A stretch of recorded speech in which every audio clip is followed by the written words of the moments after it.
दो नौकरी करती तो एक पढ़ाई। अरे दवाई खत्म हो रही है, कोई है जो लेकर आएगा? तभी बड़ी बेटी रिया आ जाती है। हाँ पापा, ये रही आपकी दवाई। अभी खत्म होने में वैसे 2 दिन बाकी है। 2 दिन पहले ना बोले तो कौन सुनेगा? चिल्लाना तो पहले से पड़ता है ना कि सामान खत्म है। अच्छा जल्दी से छोटी चाय बना दे दीदी के लिए। जी माँ। और हाँ, पकोड़े तल लेना, बारिश का मौसम है, मजा आ जाएगा। मैं बाजार से आलू ले आती हूँ माँ, खत्म हो रहे हैं। घर का सारा काम बिल्कुल परफेक्ट चल रहा था। दोनों बेटियां पढ़ाई के बाद नौकरी कर रही थी और छोटी पढ़ाई, पिता की पेंशन और अपना मकान। लेकिन पास की कमला चाची। और रियासिया की माँ, तुम लोगों को कितने सालों से देख रही हूँ, परेशान ही देखा। भगवान एक बेटा दे देता तो। अब किसी जन्म का कर्म खराब रहा होगा चाची, जो लड़का नहीं हुआ। वैसे काश एक लड़का हो जाता। पास छोटी बैठकर पढ़ रही थी। वो माँ की बात सुनकर किताब बंद कर देती है और खिड़की में खड़ी हो जाती है। खिड़की के बाहर रवि, जो कि पास ही में रहता है। अरे छुटकी, क्या सारा दिन किताब में नजर गड़ाई रहती है? मैं नकल करना सिखा दूंगा, तू आराम से पास हो जाएगी। आजा, चलना, सब बाहर खेल रहे हैं।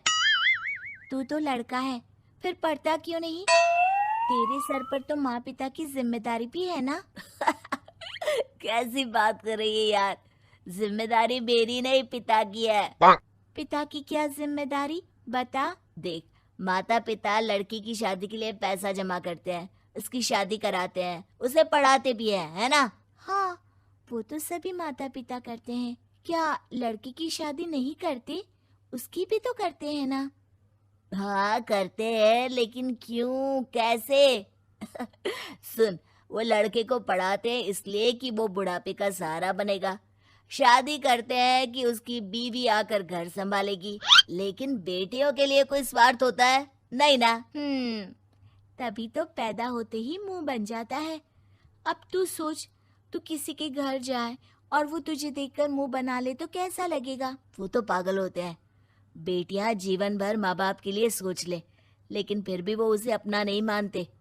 बेटे दिन रात निखट्टू बने रहे, लेकिन उम्मीद उन लोगों से फिर भी बहुत होती है ना? चल छोड़ना, तू ये बता कि किस जिम्मेदारी की बात कर रहा था तू पिता की? अरे यही कि अगर बेटे को बुढ़ापे का सहारा और रिटर्न के रूप में देख रहे हैं तो इन्वेस्ट भी तो अच्छा करना चाहिए ना। छुटकी समझ जाती है कि समाज की सोच क्या है और चाहे जो हो जाए उसे किताब बंद नहीं करनी। तभी वहाँ बड़ी बेटी आ जाती है। माँ, अरे ओ माँ, ये ले मिठाई खा ले। क्या हो गया?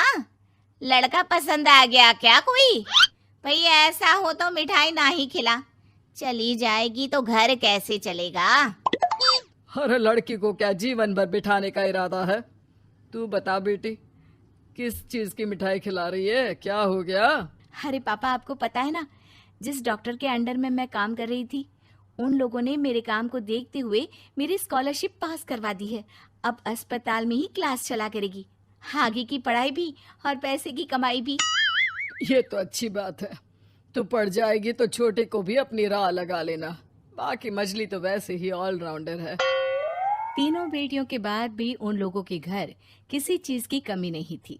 पापा, ये लीजिए कार की चाबी, मैंने आपके लिए कार ली है। अब आप कहीं भी जाएं तो अपनी कार से जाइएगा। अरे क्या जरूरत थी? जितना खर्च करोगी दहेज मांगने वालों के मुंह भी उतने ही खुल जाएंगे। तो हम दीदी की शादी ऐसे घर में करेंगे ही नहीं जहाँ शादी के लिए पैसे मांगने की जरूरत हो। अरे जो खुद खड़ा नहीं होगा वो हम लोगों के कंधे में क्यों शादी करेगा? क्यों पापा? अरे शादी में तो दहेज मैंने भी लिया था, तो क्या मैं तेरी माँ के कंधे पर हूँ? खुद की पेंशन है, बेटियां कमा रही हैं, मजे हैं। बस एक मलाल है कि बेटा नहीं हुआ। पापा, जब आपने बोला कि मजे हैं, मैं तभी समझ गई थी कि अगली लाइन में आप यही बोलेंगे कि मलाल है। कोई बात नहीं पापा, फिलहाल आप ये कार लेकर घुमाओ। माँ, तुम भी जाओ पापा के साथ। दोनों पति पत्नी बेटी की दी गई गिफ्ट कार में बैठकर घूमने निकल रहे थे कि पड़ोसी बोल पड़ता है। अरे भाई साहब, नहीं कार, यहाँ तो साइकिल भी बेचने की नौबत है। नजर ना लगाइए भाई साहब, जीवन में कार का सपना पूरा होना हम लोगों के लिए तो बहुत बड़ी बात है। हाँ हाँ, लाखों की कार हम हजारों की कमाई वालों के लिए कहाँ मुमकिन थी, ऊपर से तब जब कोई बेटा भी नहीं है।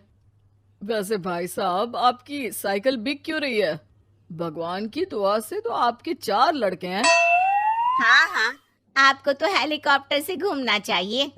और खाक हेलीकॉप्टर भाई साहब, अब क्या छुपाना, 2 लड़के तो कुछ कमाते ही नहीं, सारा दिन टीवी मोबाइल में लगे रहते हैं। और बड़े 2 जो किसी तरह जिम्मेदार बने भी हैं, बहू के कहने पर 1 पैसा हम लोगों को नहीं देते, ना इज्जत है ना मान सम्मान। हाँ भाई साहब, भाभी बता रही थी, बहू के होते हुए भी नौकरानी की तरह सारा दिन लगी रहती है घर के कामों में। आप किस्मत वाले हैं भाई साहब, जो बेटियां घर के साथ साथ बाहर का काम भी पूरी जिम्मेदारी से संभाल रही हैं। हाँ वो तो है, लेकिन कब तक? एक ना एक दिन तो ससुराल निकल जाएंगी, फिर तो वही हम दोनों और वही पेंशन। आप लोग भी कौन सा संजीवनी बूटी खा कर आए हैं? चलिए चलिए जाइए, नई कार का मजा लीजिए। अच्छा ऐसा करते हैं, मेरी बहन के घर चलते हैं, काफी वक्त हो गया है मिले। दोनों बहन के घर जाते हैं, जहाँ उसकी बहन और उसका पति बैठकर चाय पी रहे होते हैं। अरे भाई भाभी, आज रास्ता कैसे भूल गए आप लोग? अरे हम तो फिर भी भूल गए, तुम तो कभी नहीं आते हमारे घर। अरे कोई आने का साधन भी नहीं है ना, अब बस से आना हम लोगों के बस की बात तो रही नहीं भाई। अरे दीदी, 2 कार थी आप लोगों की, कहाँ गई? भाभी वो तो जिसकी थी वो ले गया। मतलब? 2 बेटे हम दोनों से अलग हो गए हैं, अपनी कार ले गए, अब हम दोनों अकेले, खुद बनाना खुद खाना। भाई बहन के घर से मिलकर बेटी की गिफ्टेड कार में बैठकर निकल जाते हैं। काश हम लोगों को भी लड़का हो जाता।